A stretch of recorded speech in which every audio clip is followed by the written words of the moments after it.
Namaskar. We have with us Mohan Sonti ji, and we're going to do a deep dive into the election results in Maharashtra and Jharkhand. Remember, you learn more from your failures than from your success. We are going to give you a link to our earlier video on how the Maharashtra numbers played out in the Lok Sabha elections also. So that is like a ready reckoner for you. It will be in the reference link section of description. So you can go take a look at that because Mohanji was very, very sure about a lot of the data and what led from that data to the results. This time you're going to see a similar approach. Now let's welcome Mohan Sonti ji. Mohan ji, namaskar and welcome to 𝗣𝗚𝗃𝑔𝑢's channel. Namaste, Namaste Sree ji. Mohan ji, this is a fantastic piece of work. I had the opportunity of seeing what you have done for today's hangout. So I'm going to yield the floor to you. Viewers, there's a lot to discuss and please watch it till the end because there are lots of lessons to be learned from this and this is going to go till the end. I request all of you to watch till the end and also like this video to start with. Here you go. The floor is yours. So, namaste everyone. So, today's presentation is going to be about the Maharashtra and the Jharkhand Assembly elections that just happened a few days ago. So, for Maharashtra, I'll be going over the earlier analysis. I've done this analysis a couple of months ago, providing all the data, the historical data and all of that. Then we'll go over the current information we have about the Assembly election.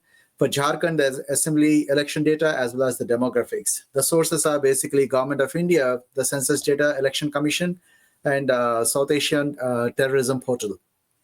That was started by some very eminent people like KPS Gill and others. So it's a very reliable one. Now, the reason I want to go with the earlier analysis, and please do look at the earlier video that I had made a couple of months ago where we went over all the Maharashtra numbers and some of the things that I had predicted. The reason I want you to go over that is so you can appreciate the importance of the data, the facts, the history, and if you look at all of these backgrounds, we can actually make a better prediction. So putting all the emotions aside, you look at these numbers and you can actually see a different picture and where things are moving from here. So please do look at my earlier video. So we'll go over briefly on what I had stated earlier in the previous video. You can see the link here. The title was Election Analysis Part 2, Maharashtra, AP, Tamil Nadu, West Bengal. I covered the Maharashtra in the first segment.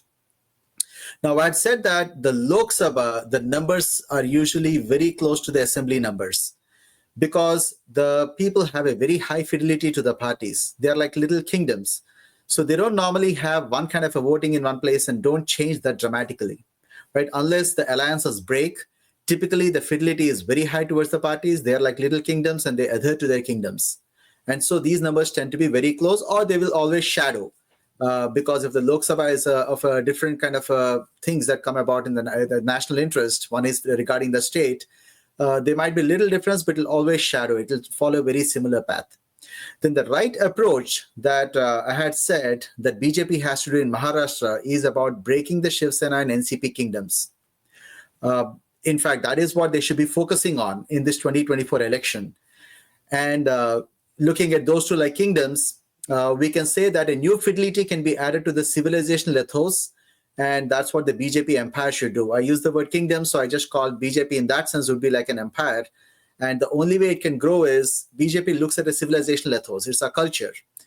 So they need to break this kingdom, which is getting stagnant, and then get people on your side who are actually aligned with your ethos. Because otherwise they have a high fidelity, not because they actually like the king or the kingdom, but there's just a high fidelity they go with. Now, the other point I mentioned is we should not be looking at the 2024. The target is 2029 when BJP wants to form a sole government, a solo government. It will be the only party that can form a government on its own.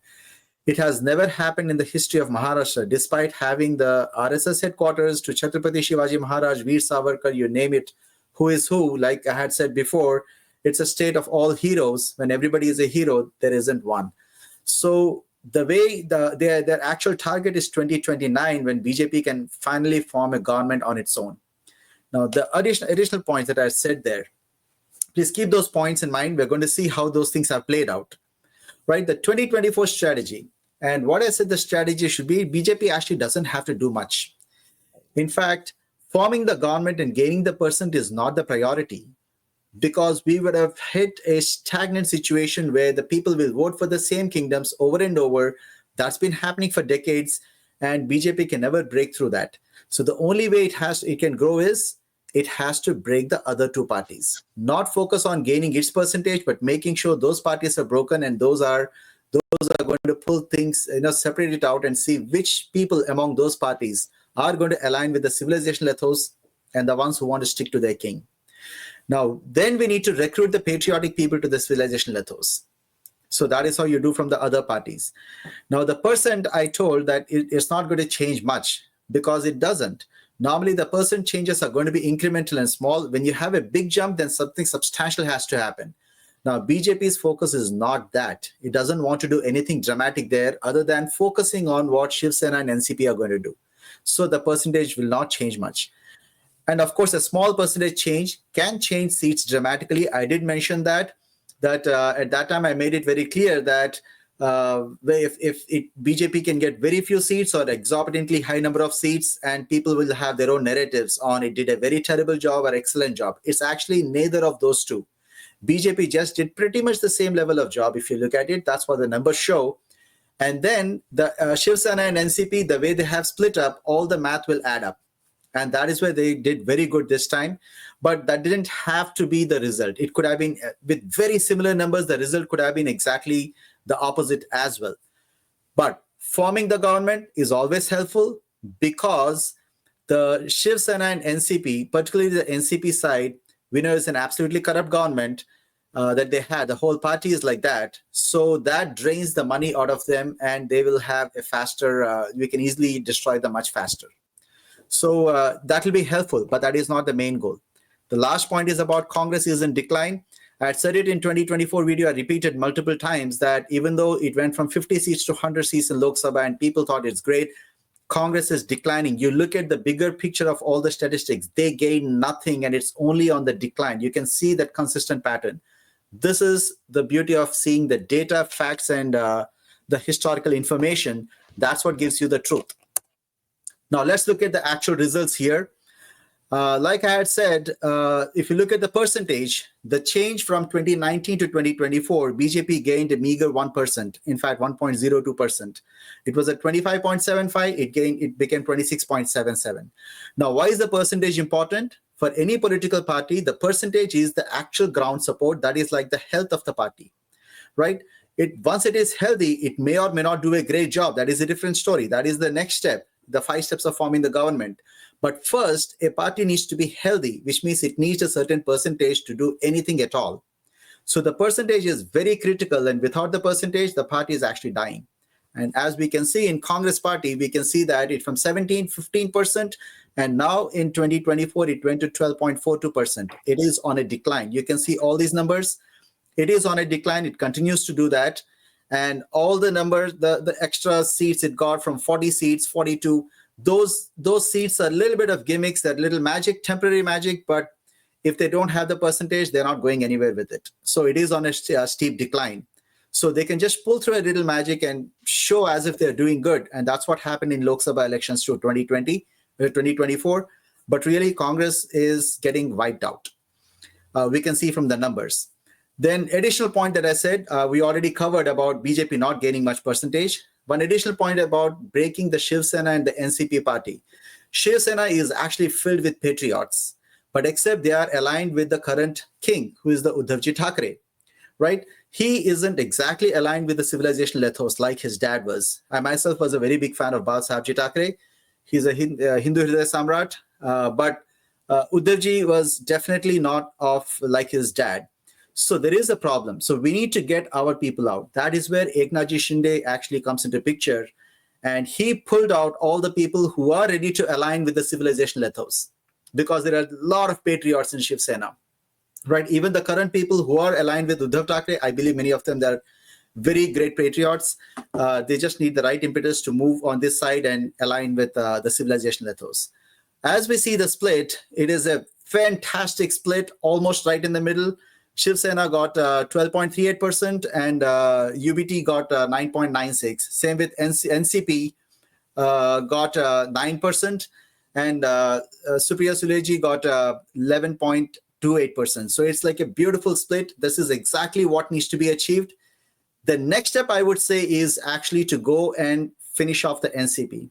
because 𝗍𝐶𝑃, Sharad Pawar ji, I think, in my opinion, if you look at historically their actions and what they have done, I think it's an extremely corrupt party. We know that he's one of the richest man in the country, and he has apparently done everything with farming. So these parties actually survive based on the amount they can make while they're in power. So not being in power is usually helps to get rid of such parties. Now, the 𝗍𝐶𝑃, the additional thing is, even Ajit Pawar ji, I mean, just to put it frankly, he's also part of the same family. So this is a dynasty politics, and that split between the two 𝗍𝐶𝑃 is more because of dynasty issues, their own family issues, and it isn't exactly to do with the civilizational ethos. So I would say the 𝗍𝐶𝑃 should be the next target. Ideally, it should be the BJP and Shiv Sena led by 𝗒𝗏𝑗𝒽 Shinde, who is also a very good patriot besides being an excellent administrator and a very, very nice person. So we see Mahayuti got 235 and Mahavikas Aghadi got 50. So this is a very good showing. Then we go to the next one. We look at the Lok Sabha elections. In Lok Sabha elections, we see they got 26.18% in 2024. So this is where I said they always shadow each other. The numbers are very close to each other. So you see BJP got 26.18 in Lok Sabha, Assembly is 26.77. Now, Shiv Sena Shindeji's side also got the same thing, 12.95 and 12.38. But here's the interesting part. Again, this is how the numbers would speak to you, right? For Uddhav Thackeray-ji, you see that number has dramatically dropped. The Congress also seems pretty stable. It has declined in a very stable way. It was declining very slowly from 16.9 to 12. It is actually declining. Even in assembly elections, state elections, it kept declining. So you can see the same path. So when I say it is the same pattern, that will continue. It always is a reflection of the state and assembly election and Lok Sabha election. But interesting here is the 𝗍𝐶𝑃, the two 𝗍𝐶𝑃s, and the Shiv Sena, Uddhavji Shiv Sena, these numbers have changed quite dramatically. Now, for Supriyaji Sule's number is kind of close, but why would these numbers change so much? It's because they still haven't gotten the fidelity to their parties. These are newly formed. They are not sure about the leader, and there's a lot of shuffling. But anytime when you have this kind of a systematic, the numbers are very similar. Like for BJP has 26.18, 26.77. You have a high fidelity, and they should always be this way. It means these are very dedicated people who are actually on our side, right? Same goes with the Shiv Sena Shindeji. The numbers are very stable, meaning they are sure-footed, but others are not sure-footed. They are still shuffling between the parties. So which means that is good, because that shows that even 𝗍𝐶𝑃 is not in a good footing. In fact, whatever the domestic fights and quarrels they have, that is continuing, and they're still struggling in that. All of that, I think, in my opinion, is a good news. Now the next step is for BJP to start getting more and more people towards its cause, the civilizational ethos, and same for the Shiv Sena Shindeji as well, to get everybody on this side. And slowly, the next target, I think, should be to get rid of 𝗍𝐶𝑃 for good. So this is all that I have to say for Maharashtra. You can go for Jharkhand. Mohanji, one question here. If you go to the previous slide, and I did a quick math, and if you look at the total percentage of votes, independents have gone up from 10% to 19%, independents and others. It's now 19%, 19. In the current 2024?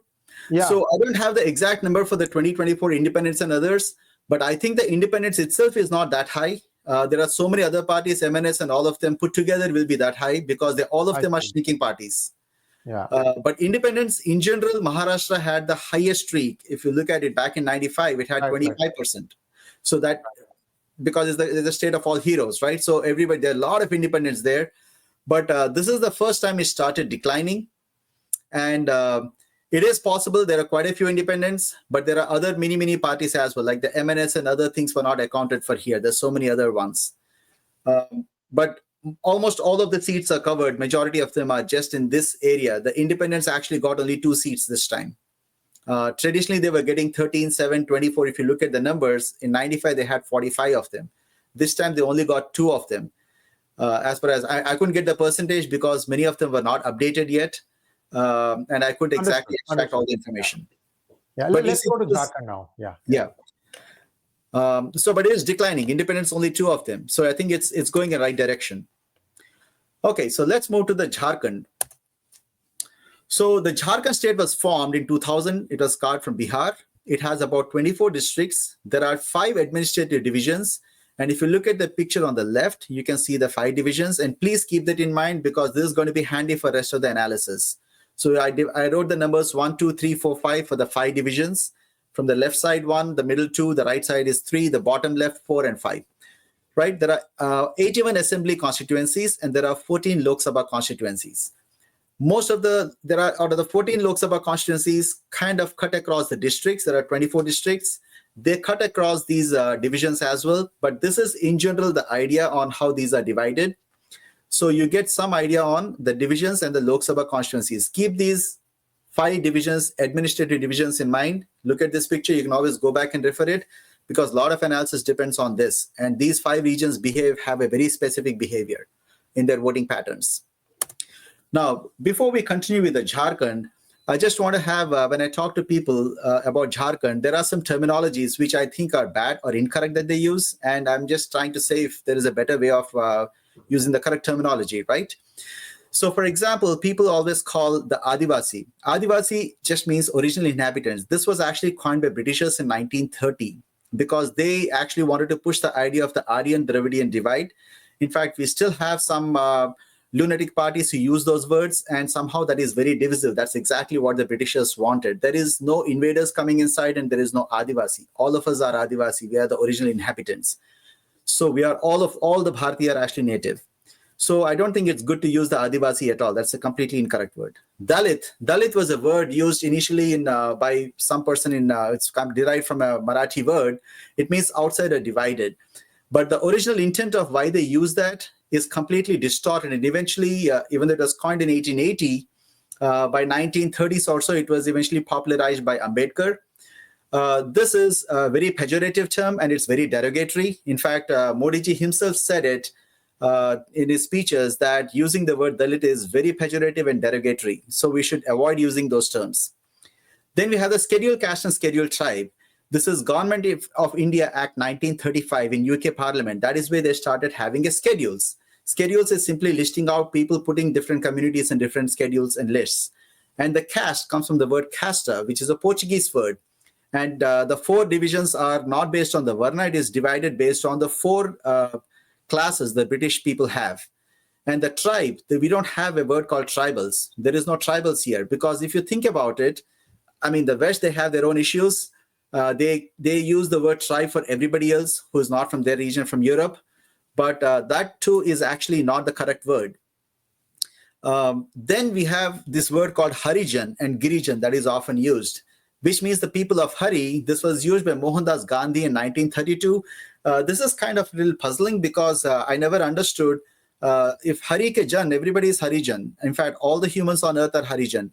So I don't know what is the special Harijan here. So I think many of these words have there are bad terminologies or incorrect terminologies, which stem from, I can understand why Britishers did it, but for others, I don't know why they wanted to use these kind of words. The correct and better terminology would be to call them as Vanvasi, which is people living in forest, Gramavasi and Nagarvasi, people living in villages and cities. I think that is the correct way of using it, or certainly much better way of using it than all the above words. So when talking about Jharkhand or any such areas, even our northeastern sister states, these are the correct terminology. If these are better terminology, certainly. All right, now let's go with the state analysis itself. So we have 81 seats. The main party needs to get 41 to form the government. And here, so there's something very interesting we have to see and understand the patterns. I talked about the 5 divisions. Please keep that in mind. That's going to come handy. If you look from 2014, 2019, and 2024, the percentage of BJP has not changed much at all. It's always been 31.26, 33, and 33. In fact, from 2019 to 2024, there hasn't been almost very negligible change in the percentage, right? They always got the same number of votes in the whole state. So that's been very consistent. They didn't grow, but they did not go down either. It's exactly the same. Now, the JMM also, it got the variation isn't much. From 20.5, it in fact came down to 18.7, even though it gained 11 more seats. And then this time it gained a few more percentage, went back to 34. It only gained 4 more seats for 5% gain. See, the point is, these variations are like 2 to 3%. Same goes with the Congress. It gained 3%, then it gained 2%. But the seats did not change from 2019 to 2024. but they do have a substantial number of seats compared to the high percentage. If you look at their numbers, in many cases, it's almost twice as much percentage, 1.5, 1.6 times, or twice as much as the JMM and Congress. The BJP has that, but hasn't really got the right number of seats. Then we have to understand what is happening here. We see that when some number is very consistent, but the other side, and we're going to see this later in the next picture, right? Let me move to the next picture so we can get this better. Now look at this number.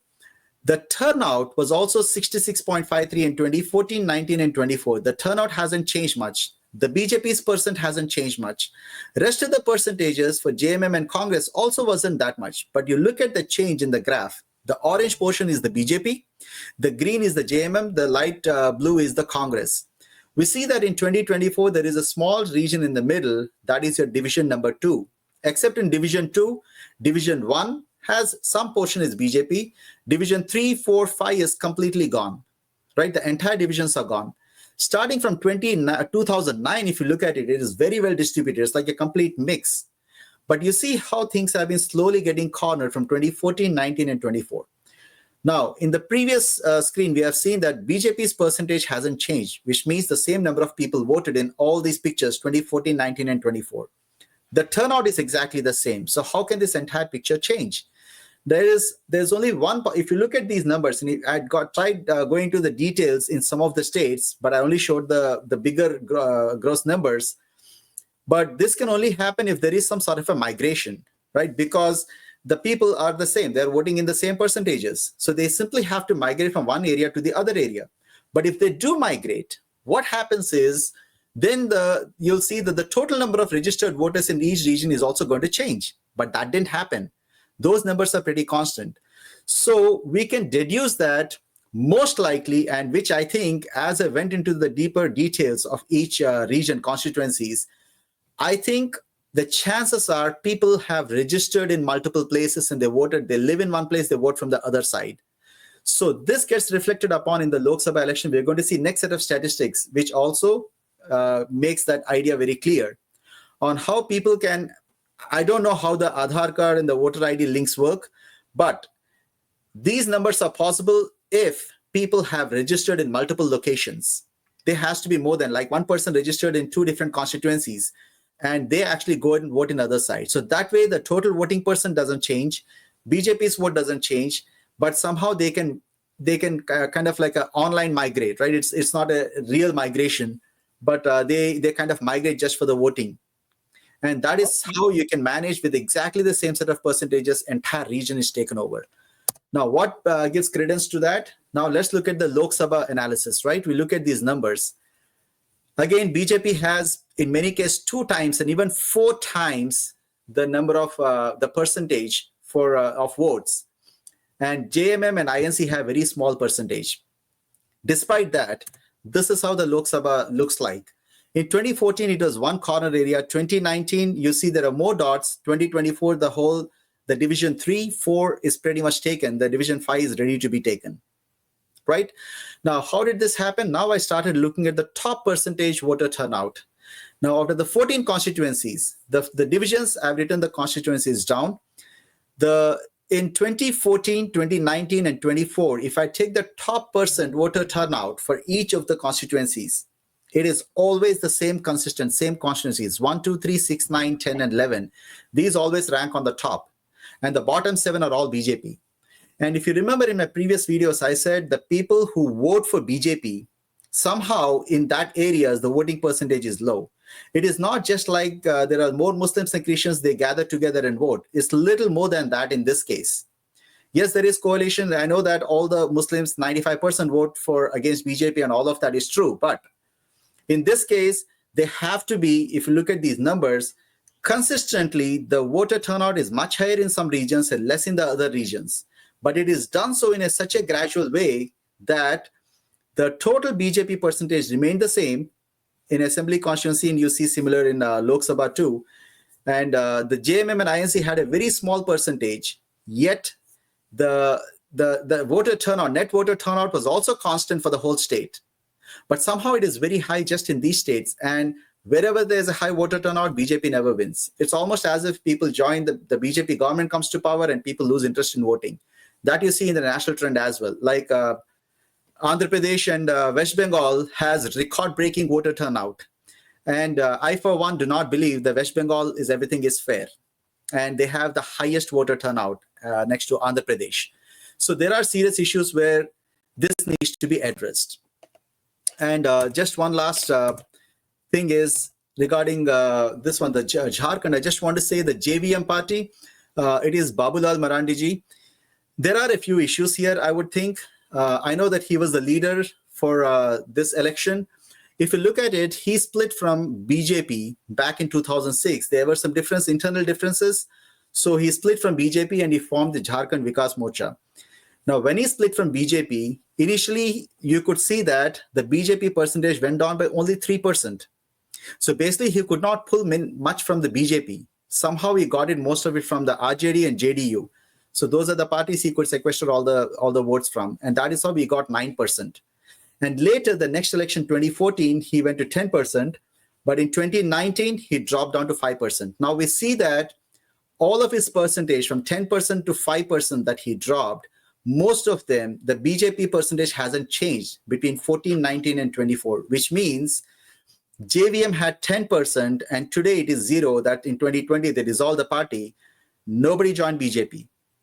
So whatever Babulalji did, when he left the party, he could not pull much from the BJP, and the people that he had, he could not retain, and he could not transfer any of that to BJP either. So really, he does not add any value to the BJP directly. Said that, back in 2009 to 12, he was supporting UPA, part of the UPA. He was not directly part of the UPA alliance, but he was an outside supporter to the government, which he himself said openly that he removed the support in 2012. So somebody who has actually joined the Congress party, and then he doesn't bring anything to the table. From 9 or 10% votes, almost all of it got dissolved and nothing came back to BJP. So to me, I think it was a very bad move to put him as the leader because he doesn't really bring anything to the table.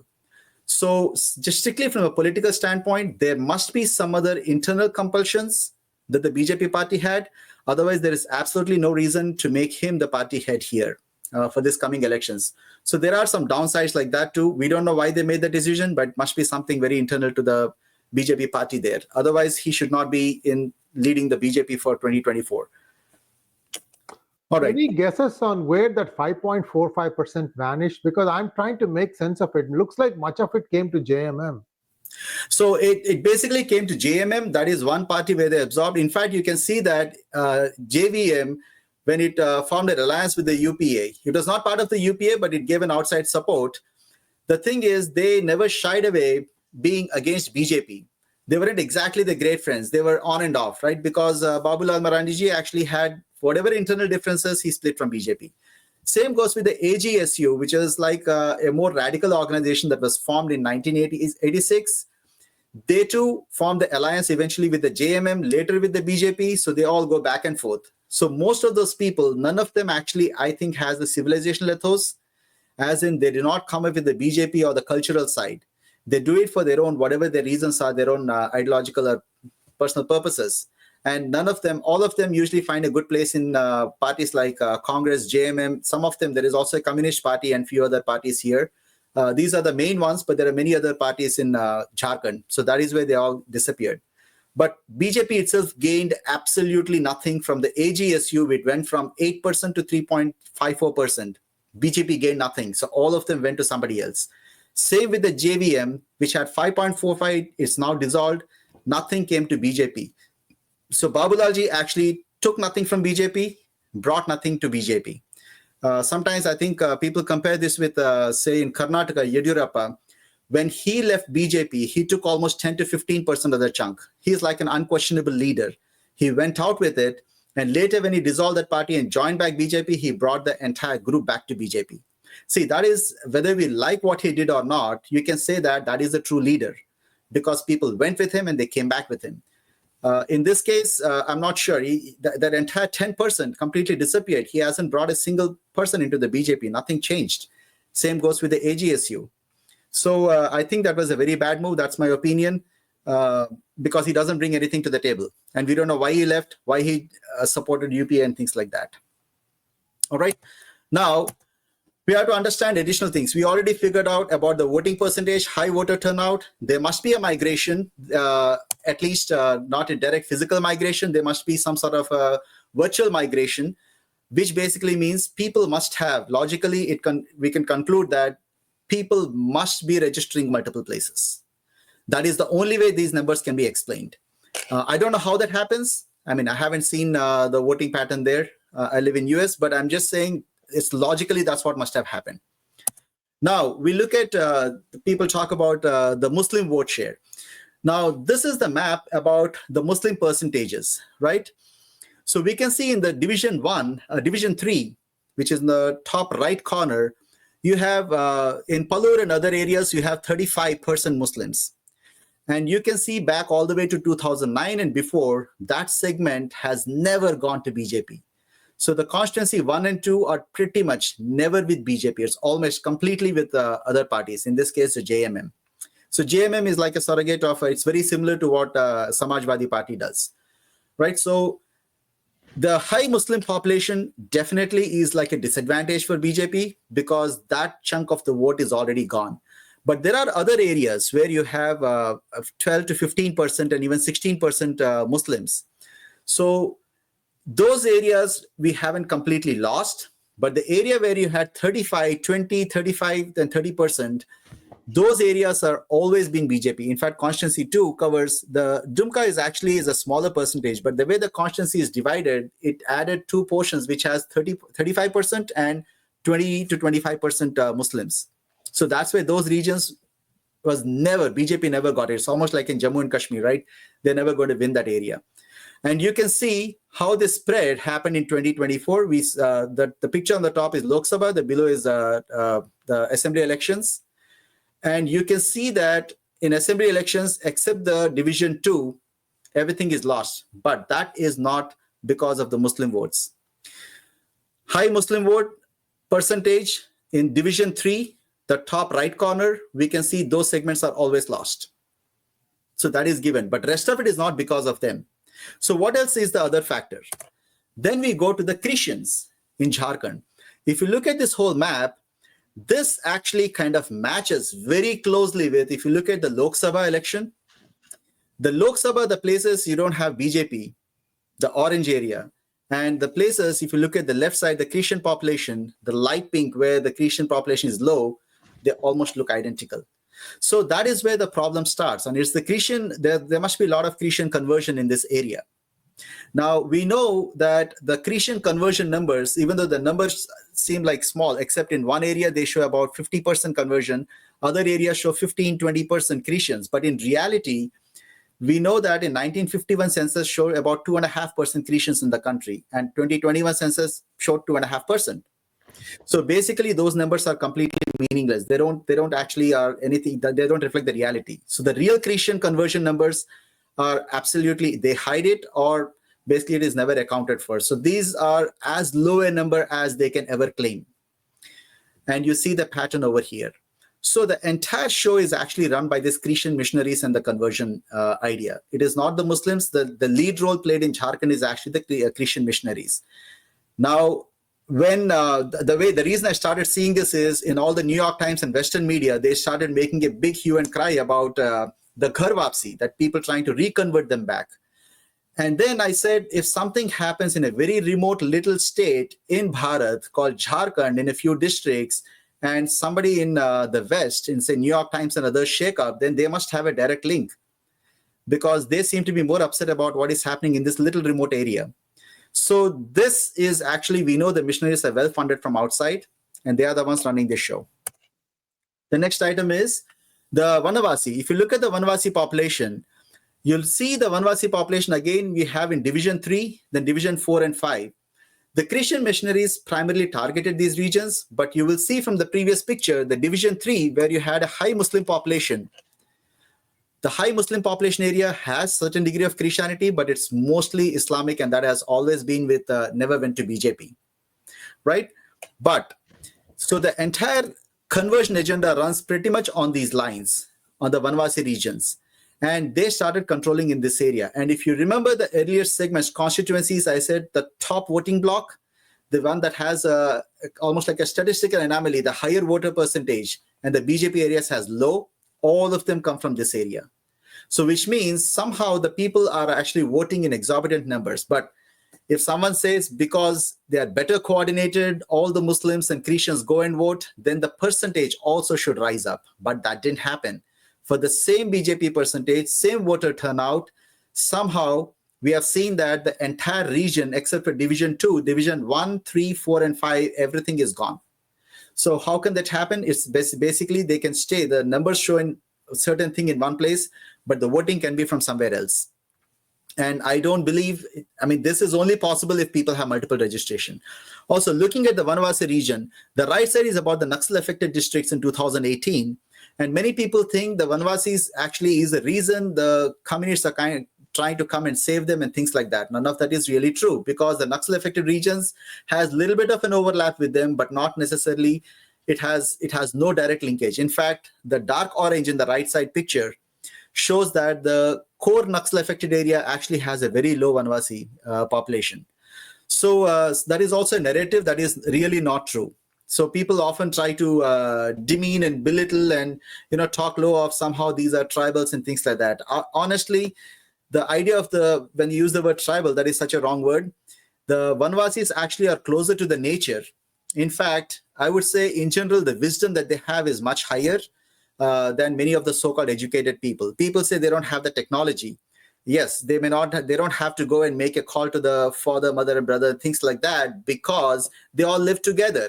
In fact, they all live happily together. So we need to make the calls because we travel. So this Naxalism does not really correlate to the 𝗏𝗏𝗏𝗏𝗏s either. So these are some of the myths that need to be broken. So in conclusion, the key observations are the constituencies with Islam definitely has a marked disadvantage for BJP. And we see that because in the constituency 1 and 2, in the third division, we see the high Muslim population, 35% is definitely lost. So once it hits this percentage, we are definitely losing it. So Muslims do consolidate and they vote together. But the real issue that's happening in Jharkhand, if you look at the rest of the map, there are high Muslim areas, 15% and high, but none of those areas have the same correlation in terms of BJP winning or losing. In fact, that correlation is better stands with the Christianity.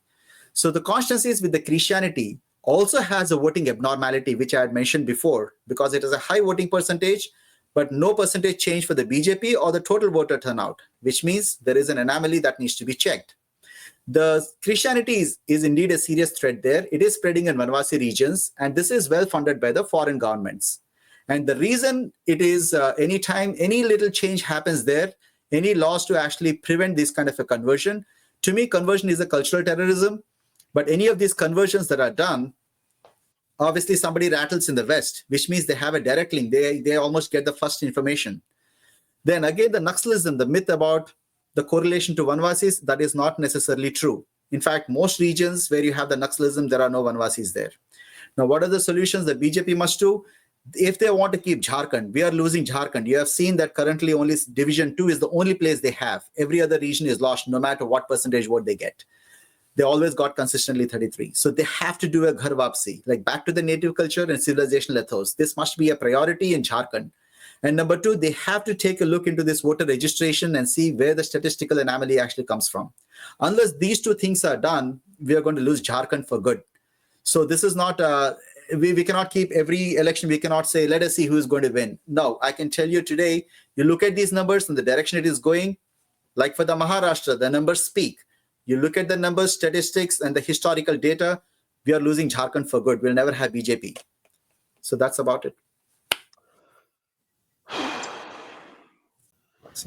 I'm speechless. Mohanji, the last point about solutions, right? Should that be a BJP task, or shouldn't the Central Election Commission take it upon itself to make sure that the voter integrity is there for across the country? Yes. Have conferences, white papers, discuss these things, bring it out into the open, because the people if you don't expose them, they'll continue to do what you're saying. For example, one question I have before we wind this thing down. When you said that people are doing virtual voting, would they be casting more than one vote? Because remember, Jharkhand went to elections in 2 phases. So let me tell you, based on the numbers, I'm not sure if they're doing multiple votes or not, but whatever it is very consistent because the voter turnout percentage is very consistent. Give or take, the BJP percentage is consistent, but somehow all the regions got taken over.